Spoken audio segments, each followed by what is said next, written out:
Sheikh Hasina doctor ইউনূসকে যতটুকু defame করতে চেষ্টা করেছে, পুরা রাষ্ট্রযন্ত্র মিলাইয়া ওনাকে বেইজ্জতি করার চেষ্টা তো কম করে নাই। যতটুকু করতে পারছে তার 20 গুণ বেইজ্জতি হয়ে এই দেশ থেকে ডক্টর ইউনূসকে বিদায় নিতে হবে। কিছু লোক নিয়ে আসছেন যারা নাকি ওনার চেয়েও আনারি, আল্লাহ চালায়। এই তো যা চলছে এটা আল্লাহ চালাইতেছে। যে দেশটা ঠিক পথে যাচ্ছে না, আপনি সাংবাদিক হিসাবে তো ন্যাচারালি আপনার দৃষ্টিকোণ হবে অন্যরকম। আপনি কিভাবে মূল্যায়ন করবেন?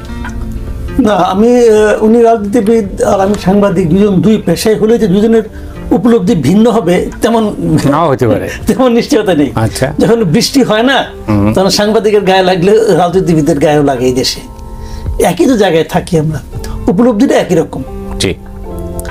তো আমি ওনার সঙ্গে খুব একটা দ্বিমত কিন্তু করবো না।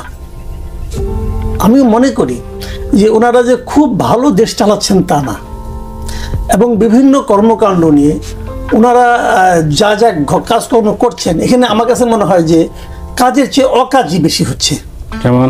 যেমন আমি একটা এক্সাম্পল দিয়ে বলি, দেখবেন ছাত্ররা যারা এই আন্দোলনের মানে নেতৃত্ব এবং কৃতিত্বের দাবিদার, স্বঘোষিত নিজেরাই বলে ওনারাই নাকি সব করেছেন, ঠিক আছে, বলুক, বাচ্চা মানুষ বলুক, সমস্যা নেই। তো তারাও যে জিনিসটা চায় তার সঙ্গে কিন্তু এই সরকার তাল মেলাতে পারে না। যাদেরকে এই সরকার নিজেরাই বলে আমাদের প্রথম এমপ্লয়ার, তারা এমপ্লয়ারদের সঙ্গেও তারা তাল মেলাতে পারে না। আর আমরা জনগণ তো কেউ না, জনগণ তো দুধ ভাত, তাই না? আমাদের তো আমরা কি বলি কি না বলি কেউ পাত্তা দেয় না। কিন্তু আমি কতগুলি এক্সাম্পল দিই আপনাকে। দেখবেন ছাত্ররা প্রায় বলে যে আগে সংস্কার তারপরে নির্বাচন। এটা কিন্তু তাদের একটা মুখস্থ সংস্কারটা তাহলে গুরুত্বপূর্ণ। তো সংস্কারের নামেই বা কি হচ্ছে? সংস্কারের নামে কি হচ্ছে?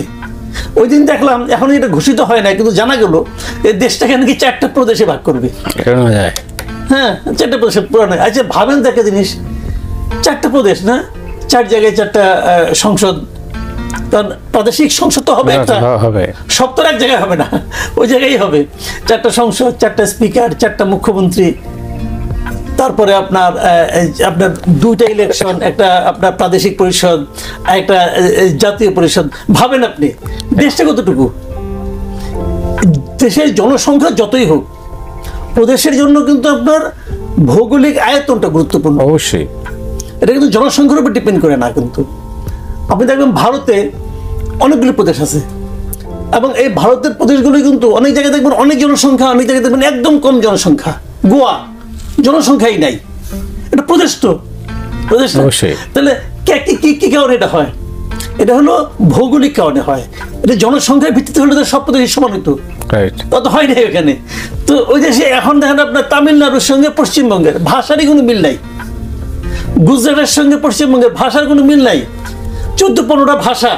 তো আমাদের একটা কালচার, একটা ভাষা, তার মধ্যে আপনি 4টা প্রদেশ করবেন। আবার দেখুন সাখাওয়াত সাহেব বলছেন না 5টা প্রদেশ করতে হবে, এটা করে উনি আবার একটা লেখাও লিখে ফেলাইছেন 5টা প্রদেশ।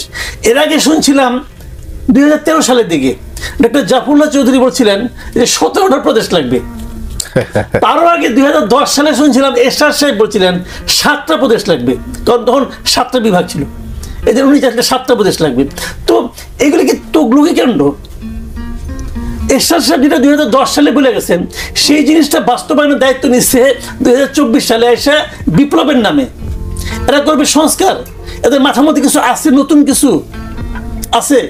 আপনি দেখবেন ছোট বাচ্চাদেরকে যদি আপনি একটা ভূত আঁকতে বলেন না, ওরা দেখবেন কাগজ কলম নিয়ে এমন কিছু একটা আঁকবে যেটা একদম মানুষের মতোই, খালি সাইজে একটু বড়, আর হয়তো 2টা চোখের জায়গায় 3টা চোখ, 2টা শিং, বড় বড় দাঁত। এইগুলো তারা কিন্তু এর বাইরে যাইতে পারবে না।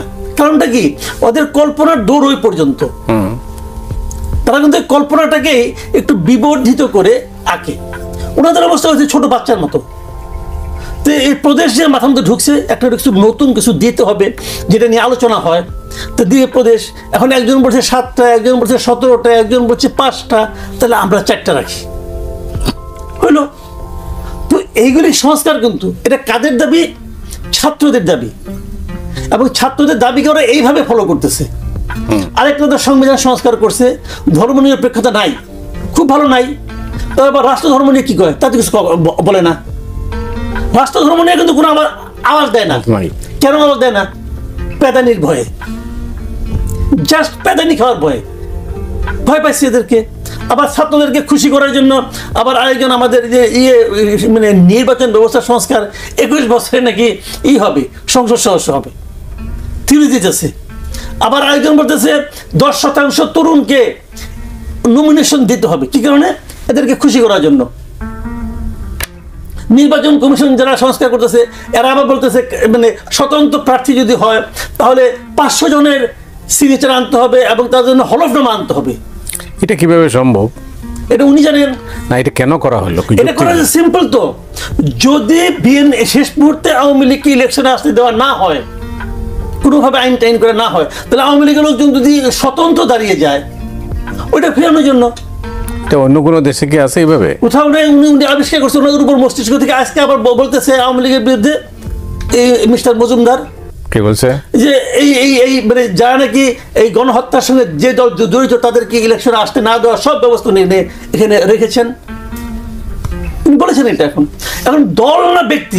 আপনার একটা কথা বলেন, আপনি সিদ্ধান্ত নিয়ে নিছেন যে আওয়ামী লীগ গণহত্যা করছে, ওকে সিদ্ধান্ত নিয়েছেন, তাহলে আবার এই আদালত যেটা করছেন, এই আদালতে কি করছেন? আওয়ামী লীগের বিরুদ্ধে মামলা হয়েছে? হয় নাই কিন্তু। মামলা হয়েছে ব্যক্তির বিরুদ্ধে। শেখ হাসিনার বিরুদ্ধে মামলা করছেন, অমুকের বিরুদ্ধে মামলা করছেন, মামলা করছেন। যাদেরকে মামলা করছেন তাদেরকে ওখানে আত্মপক্ষ সমর্থনের কোনো সুযোগ থাকবে? থাকবে, কারণ আদালত তাই বলে। তাই তো, থাকতে হবে। দুই পক্ষে বলবে কথা। তাহলে এখন যদি আপনি বলেন না আমি সিদ্ধান্ত নিয়েছি তুমি গণহত্যা করেছো, অতএব তোমার ফাঁসি, দেয় না কেন? দিয়ে দিলেই পারে। দেয় না এই কারণে ওইটা করলে সারা দুনিয়ার কাছে ওনারা কোনো ব্যাখ্যা দিতে পারবে না। মূল কারণ তো এটাই, যেটা ওইটা যদি আপনি না পারেন তাহলে এইটাও আপনি ছেড়ে দেন। যে আপনারা বলেন যে এই পার্টিটা গণহত্যার সঙ্গে জড়িত ছিল অথবা গণহত্যাকে সাপোর্ট দিয়েছে, জনগণ এই পার্টিটাকে প্রত্যাখ্যান করবে। উপায়টা কি? ইলেকশনে আসতে দেন। আপনি বলছেন না নির্বাচনে আসতেই দিবেন না, প্রত্যক্ষভাবে আসতে দেবেন না, পরোক্ষভাবে আসতে দেবেন না, এই জন্য আপনি ব্যবস্থা করছেন। মজুমদার সাহেবের ভাবভঙ্গি থেকে মনে হইতেছে উনি যে নির্বাচন সংস্কারটা করতেছেন এটা হলো গেলে এই সামনে নির্বাচনটাকে মাথায় রেখে।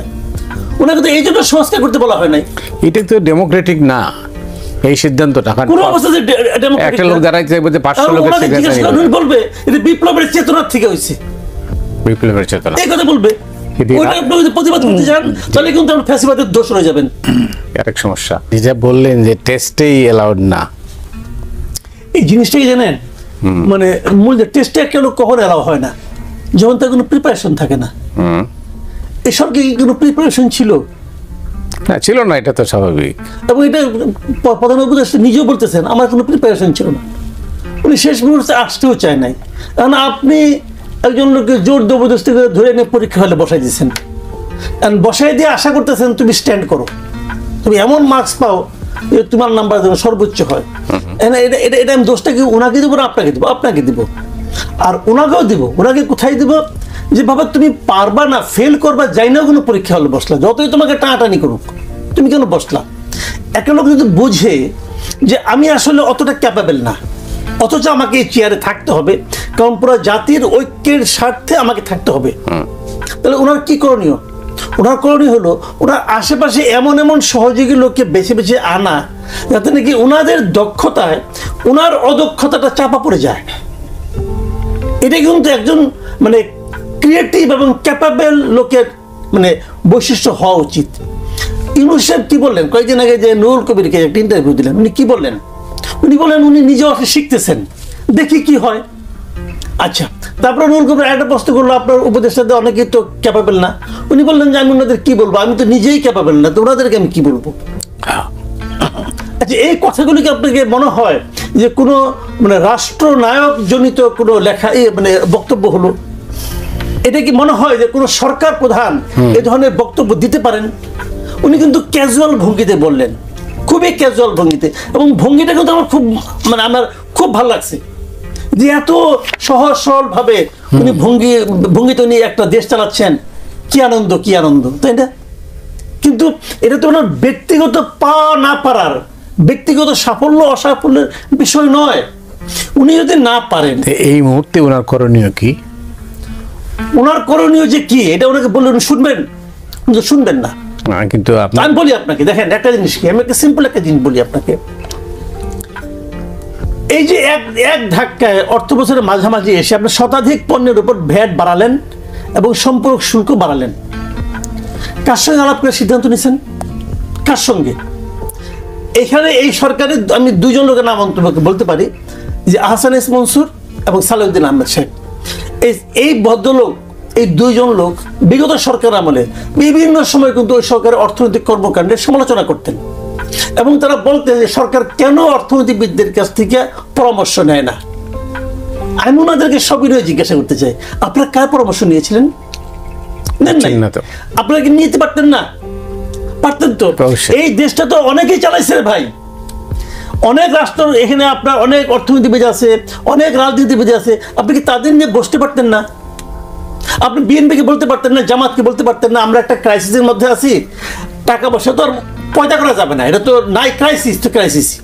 এই যে বাস্তবতাটা, আপনি এদের নিয়ে বসতেন, আপনি একদিন আসেন, একটু আমরা আলাপ আলোচনা করি কি করা যায় এই অবস্থায়, বুঝতে পারতেন? পারতেন। ডক্টর ইউনূসের একটা আন্তর্জাতিক পরিমণ্ডল, ওনার একটা খ্যাতি আছে, একটা সুখ্যাতি আছে।